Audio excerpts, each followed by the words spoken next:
What we thought we would talk about today is looking at some of those negotiations that you have between controllers and processors, because whilst this has been going obviously on for a long time, there's been lots of recent developments that have just added a little bit more fizz, shall I say, to those discussions. So whether that's AI, the EDPB guidance, all those privacy laws in those 172 jurisdictions that we heard about this morning. So we thought we'd have a session looking at how that's actually reflected in practice in contracts. And of course, often there is no right answer to this. It is a matter of commercial negotiation. So we're going to look at the arguments on each side on a few issues.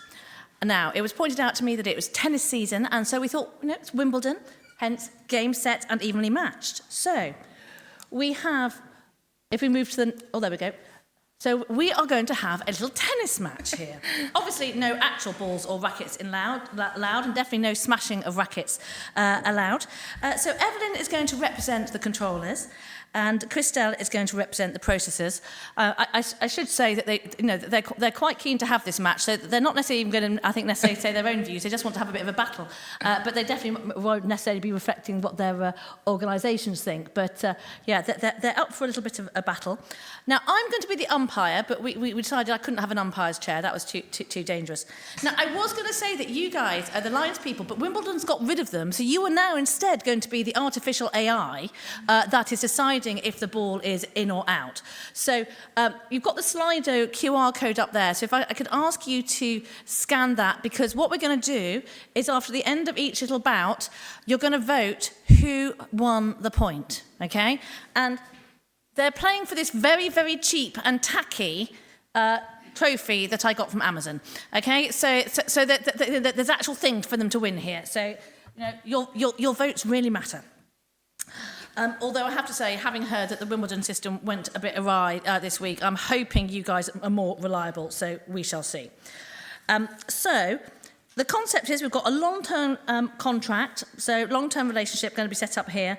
It is going to involve the use of AI, and Evelien and Christel are going to try to negotiate some of the points in the contract. So first up is going to be, is the supplier a processor or a controller? Always that thorny one that you have to start off with. So, Evelien, do you want to kick off? Yeah, absolutely. So, Christel, I'm so excited about this chatbot you told us about. So, we're absolutely looking to leverage the technology and, create some efficiencies within our processes. But I was looking at your website and I noticed that your chatbot is not just available to us, but also to others. So, I'm going to go straight for the master serve here. So I dare say you're not just going to be acting as a processor for us, but you'll be acting as a controller, potentially using some of our data, reusing our data. So I think I'd really like to see an improvement on that position. Over to you. Okay, thank you. Thanks for starting with that, attempted smash, but I would say that really I stick to my position. We're acting as a processor. We're providing, an intelligent tool of sorts, sophisticated, maybe even complex, but that in itself is not sufficient to make us a processor. And we're not collecting the personal data that will transit on our AI chatbot solution.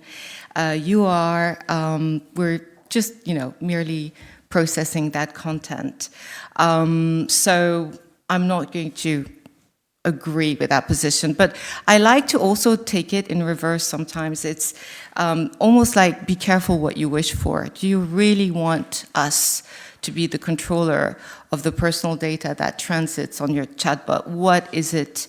You are going to lose a hell of a lot of control, obviously, because you're no longer the controller. So are you saying that you will be sharing personal data with us, in which case I'm going to just take, this DPA template, put it in the bin, and let's start over again, but I'm sure you don't want that.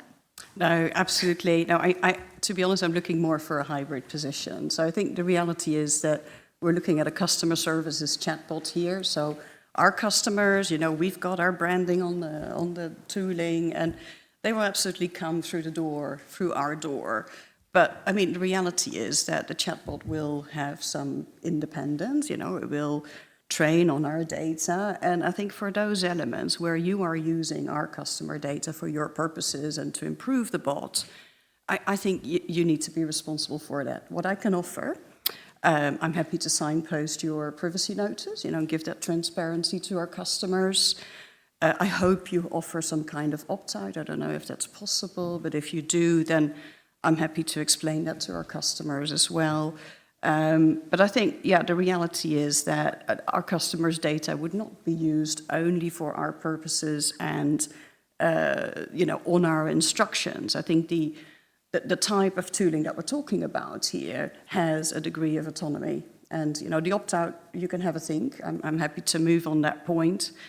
Not sure if I would move too strongly on that, because it depends really on the impact on the individual and, whether we can get the balance right here. I think another thing I'd look for is, how much of the personal data do you really need to train the tool? Do you really need to re-identify people? Because, I mean, these are our customers, right? They come through our door. We want to be completely accountable for, managing them fairly and lawfully and all these things. But, to what degree would you be considering, aggregating the data at source and then, using the patterns instead? So I suppose, to close, the backhand here, I'm happy to land on a hybrid position, but as long as we're moving away from purely a controller to processor scenario. How about that? I mean, in the interest of, moving on to the next point, we'll talk about this point in a bit more detail when we talk about the data we use to improve our AI models, which benefit you, of course. And, we're really entering a new phase, of technology. And as everybody knows, I'm not saying anything new here, but I think that we should really look at partnering and finding solutions together.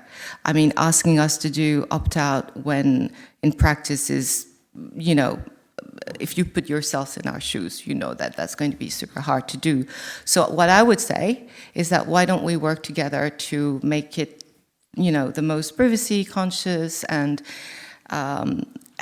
solid, position in the circumstances where there's a lot of unknowns still. And really the ETBB, for example, is always highlighting a case-by-case approach. So let's do case by case. Yeah, I think I can live with that. And I think the key is, we're looking at a long-term relationship here. So collaboration is really key. Yeah. Okay. So you've heard from both the controller and the processor. So if you could scan the QR code and then vote on who are we going to award the point to? Mm-hmm. Is it going to be Evelien for the controllers? Or is it, let me just check this, I've got this, hold on. Not sure it's started working yet. Sorry, it's being a bit slow. It's open now for votes. So Evelien for the controllers or Christel for the processors? Vote now.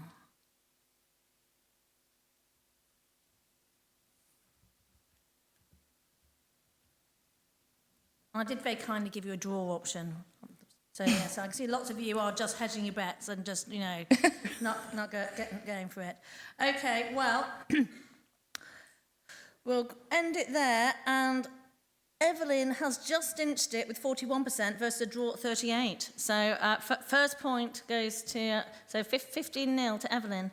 Okay, so next topic then, information flow. So we know the EDPB guidance talks now about the diligence all the way down the chain and the transfer risk assessments and the audit rights and all these different things going all the way down the chain of the processor down the sub-processors.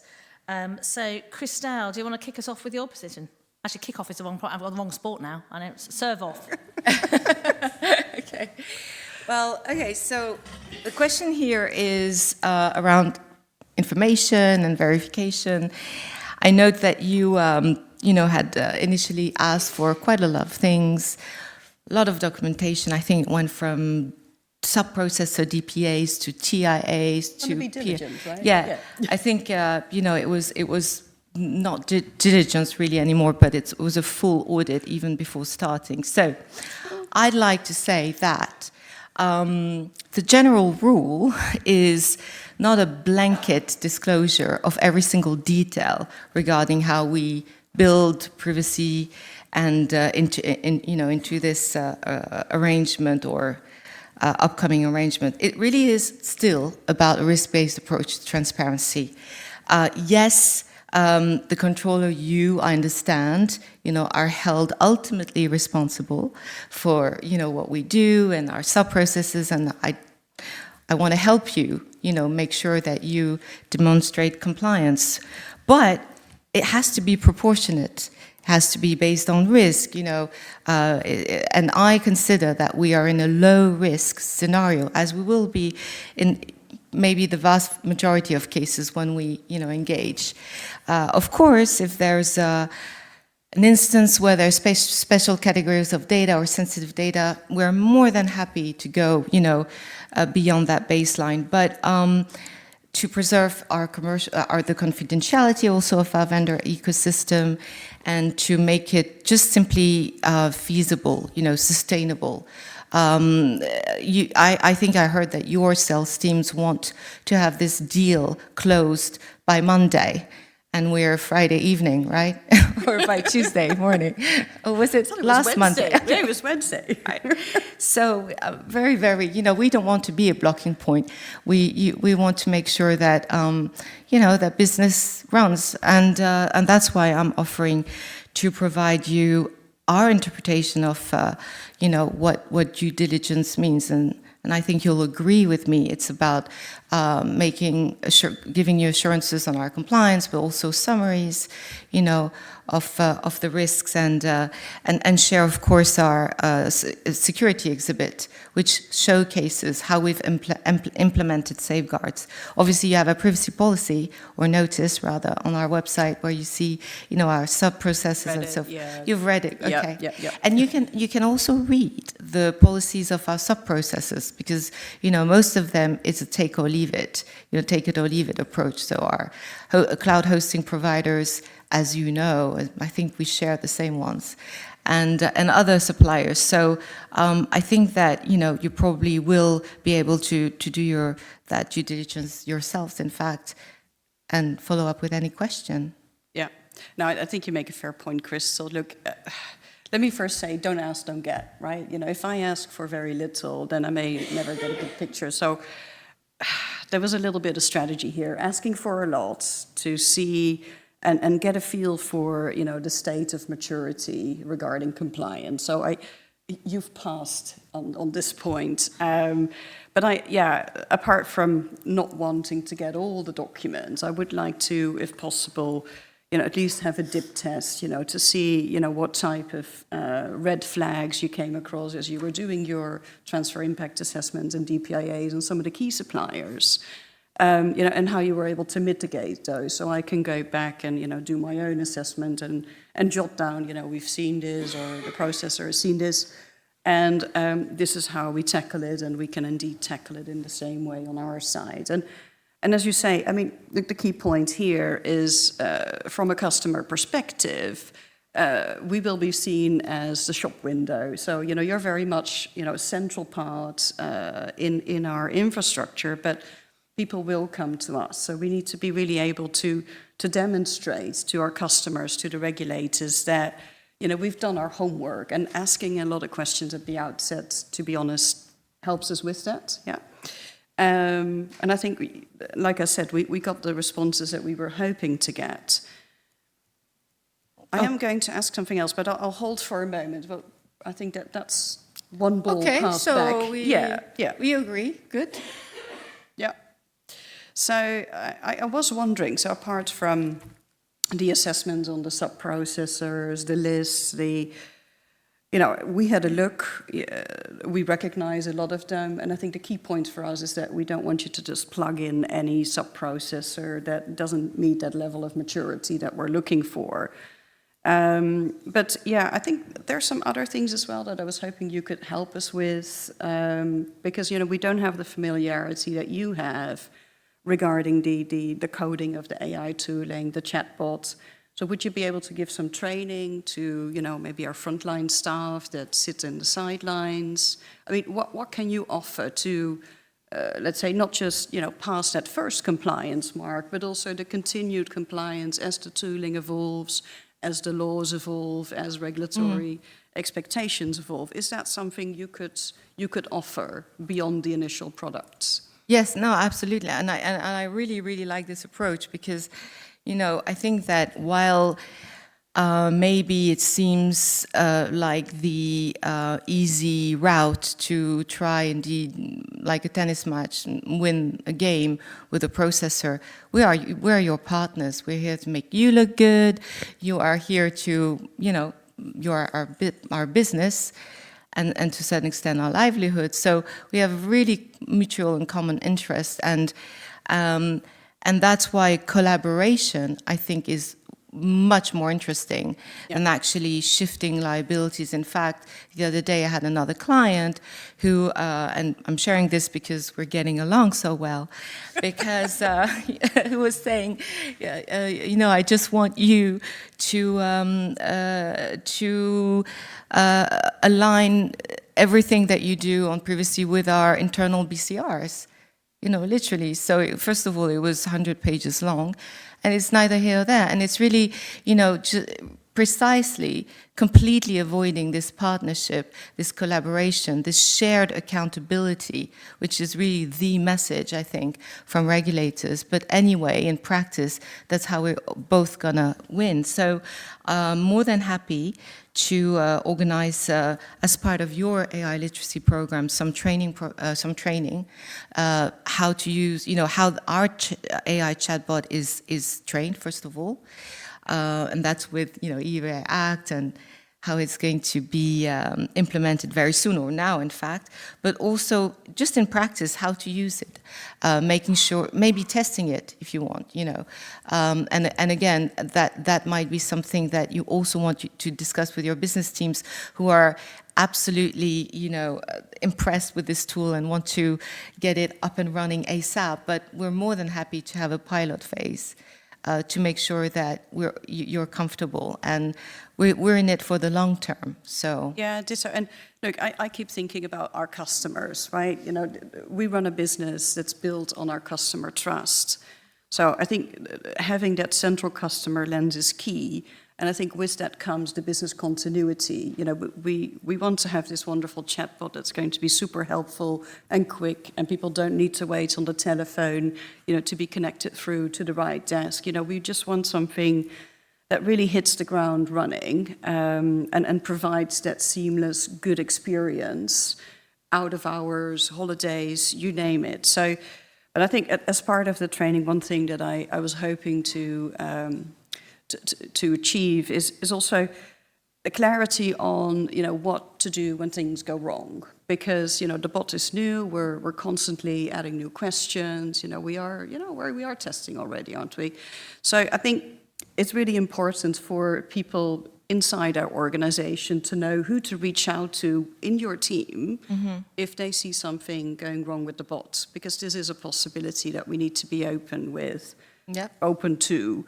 And I think, swift action on your part, but on our part, having the right eyes and ears in the ecosystem to pick up on signals that are not according to expectations is I think, a deeper point of collaboration to make sure that it stays on the rails and provides that continuity that we're looking for. Yes, and again, you know, this chatbot, we're providing a tech solution, but you're offering it, as you said, to your end users. So it will be very, we're more than happy to partner to help you with your terms and conditions. Maybe there are certain things that you don't want your end users to input, in this chatbot for various reasons, and we, So I'm giggling here. we're as your processor, we don't control, what your end users, We or don't your- either. Yeah. Okay. Well, which is always one of the challenges. How can you control what actually goes into the chatbot? But look, you've wrapped up a whole load of different sub-points within that one, so it's going to be time to vote again. Who do we think won that battle, which they covered so many different grounds? You can score it on whichever battle you like.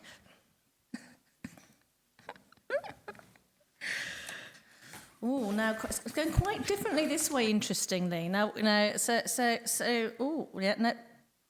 So if I call it there, and that brings it up to 15 all. Christel scored the point on that one with 61%. Well done, Christel. Well done. Yeah, there we go. Okay, all to play for still in that case. I'm back in the game. We couldn't have a debate without discussing indemnities. I mean, it's still a topic that comes up all the time. Should there be an indemnity? What should it cover? What should be the cap? How should that all work? It's a question that we get certainly an awful lot from our clients. So we thought that had to be one that we had to have in the match. So Evelien, do you want to serve? Absolutely. Here we go. So, straight in. I picked up the contract. I mean, I understand it's your template, but the hard and fast is your cap. It's too low. It's too low. I just, we need more. We've got 1 million customers. We've heard so much about claims risk. So, doing the quick maths, the cap currently is set at fees on an annual basis. I mean, that is nothing compared to the potential liability. And just to be clear, we're not looking for a handout here. We just want to be compensated when things go wrong in your sphere. Yeah. So this is the risk that we have by engaging you. So I think I'd really like to see an improvement on the level of the cap. And I'm going to ask for something else as well, which is actually more important to us. So an indemnity is lovely. I see it more as a stick behind the door, to open those negotiations, or else if something goes wrong. But where I really see the value is assistance with incidents, whether they're compliance incidents or whether they're security incidents. I really need you on board to provide that support. And, and we can talk about who bears the costs for the resourcing needed. I mean, I suppose there will be an element of fault depending on, who will bear what. But I think those are the two key points in my serve. Number one, the cap is really too low. Annual fees is just not going to cut it. And again, quick maths. I think in Google, Lloyd versus Google, we saw, it was at £2,000 a head, something like that. Same with Morrison. So, I mean, bear that in mind, please. But also, if you could consider the assistance with breaches, with incidents, the bot coming off the rails. We're very much dependent on you to help bring it back. And, we are accountable. So, we just need that assistance from you. Mm. Yeah, no, I mean, so we're not a Google, where there's only one Google, or one. There's just we're just a small, AI chatbot solution provider that's trying to, expand and develop, just like a lot of AI, startups. And we want to do the best we can for you, but at the same time, we want the commercial proposition to be sustainable, and we don't want liability caps or super caps to end up deterring innovation, So what we would like really is to continue our cooperation, but at the same time, really look at what else, and you've talked about, something else like support for incidents, what else can we provide you outside, maybe, the promise of a check, let's say, if things go wrong, knowing that, it's never, I think that if we were to increase our cap, it would have to be something much more thought through than just, we can sit down with a piece of paper and do a bit of horse trading. Because and again, it's we're not shying away from from liability, but what we're seeing and what we're not okay with is a lot of controllers or organizations asking for, I don't know, it could be a really large amounts. It doesn't, but without really justifying or saying, for example, we could have, there could be something going wrong with your product, and then our data subjects would be, we would have a claim from data subjects or and so forth, and in that case, we will deal with it. You processor, we don't want you out of the equation, but we'll tell you how much it costs you.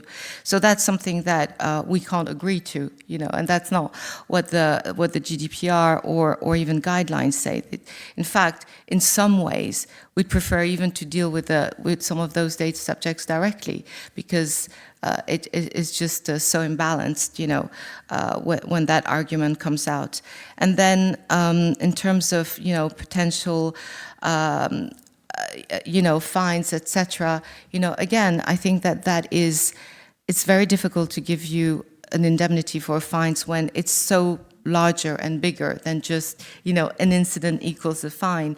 You don't know where an investigation would go, etc. So I would say that these are very tough discussions, and for us, we do want it to be fair and, predictable, and we really have to be quite firm here. However, we'd be more than happy to, again, collaborate with you when there's an incident, support, whatever information you need, and be really, open, of course, to helping you deal with cybersecurity that happen on our platform.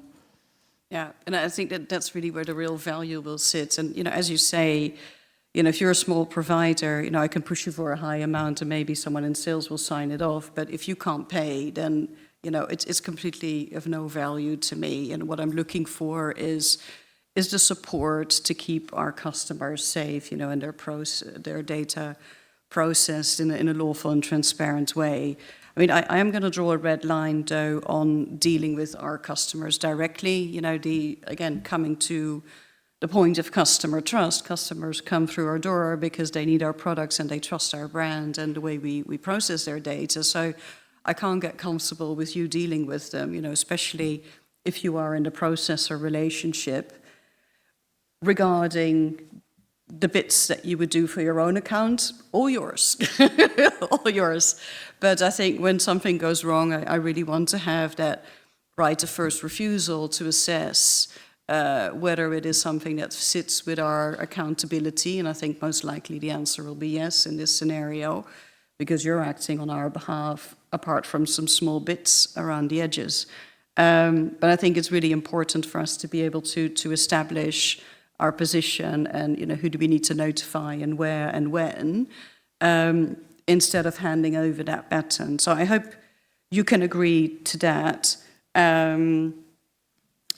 Yeah, no, definitely, more than happy, and I like to, raise the fact. The way, in a way, when I was saying, we'd rather deal with your data subject, we don't. but ultimately, we don't want to just give you a blank check, because that. Well, it wouldn't be cashed, would it? Because. Yeah, exactly. It may blow. Well, on that note, let's bring that point to the end. So again, if you could please vote now as to does the controller or the processor win that point? Drum roll. We need some kind of little tune, Rebecca. A little tune. That's when we need to. That's when we need to play the tennis tune again. Just to. Oh yeah, tennis next tune. time. We missed out on a trick there. Okay, and so excuse me. Looks like all the votes are just about in, but it's been quite finely balanced. And we have Evelien has just squeaked it at 40% over Christel at 34%. So, okay, so it's back in. Yes, back in the game. I'm back in the game. Back in the lead.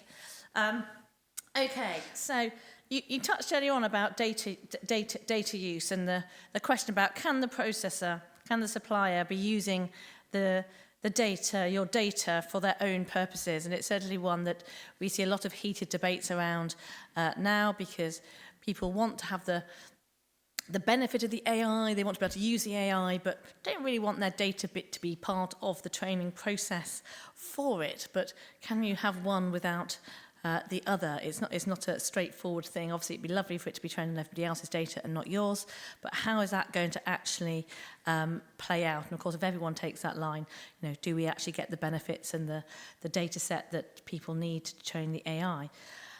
So, Christel, what's your position on that for the processors? Yeah. Okay. So let's go back to in our opening. My first serve. Yeah, your first serve.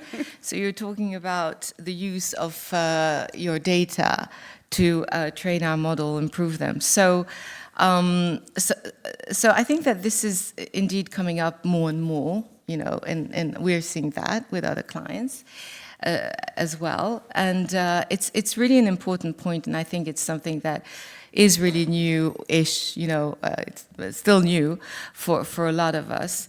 And the way, I think that you understand, that the way in which AI models or systems improve and become more accurate and therefore serve your, purposes better is through not only the initial training, if you like, but also, ongoing, reinforced, and also just continuous, training.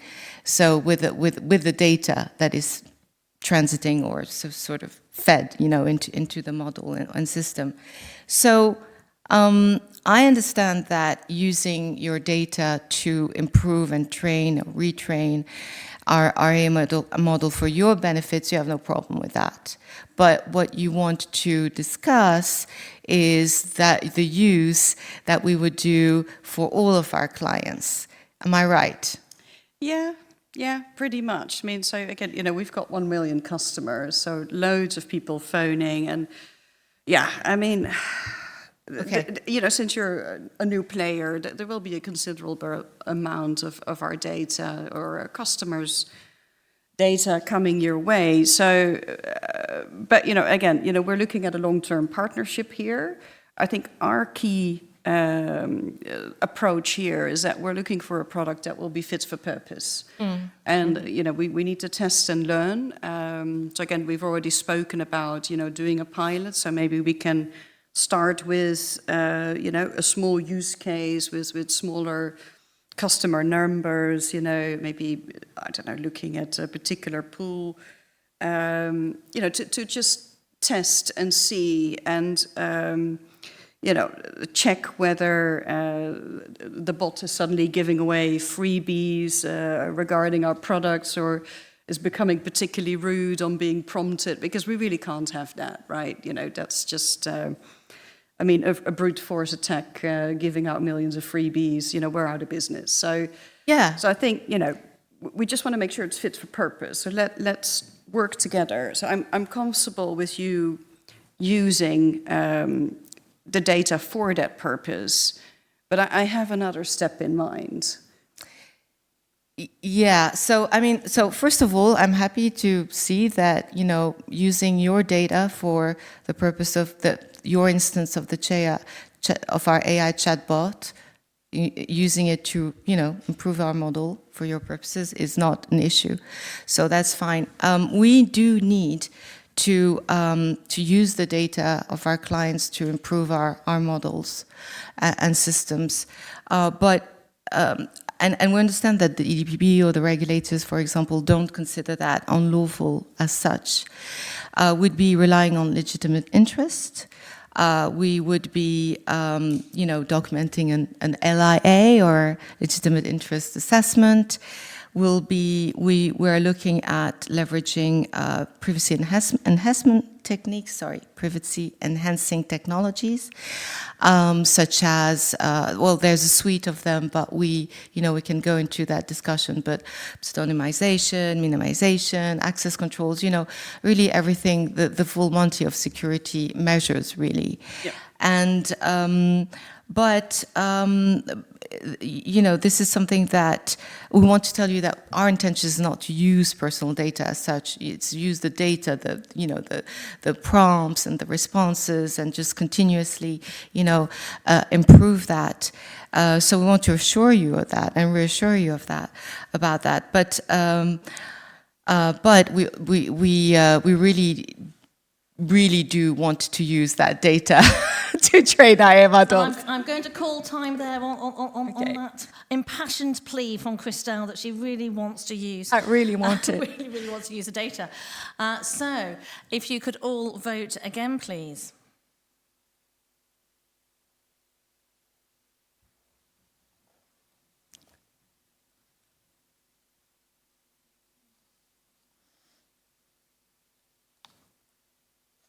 Okay. A few of you haven't voted yet. Perhaps this was a hard one. You weren't quite sure which way to go, though I say it was very kind to let you have a draw option. So, you know, if you wanted to sit on the fence, you could do.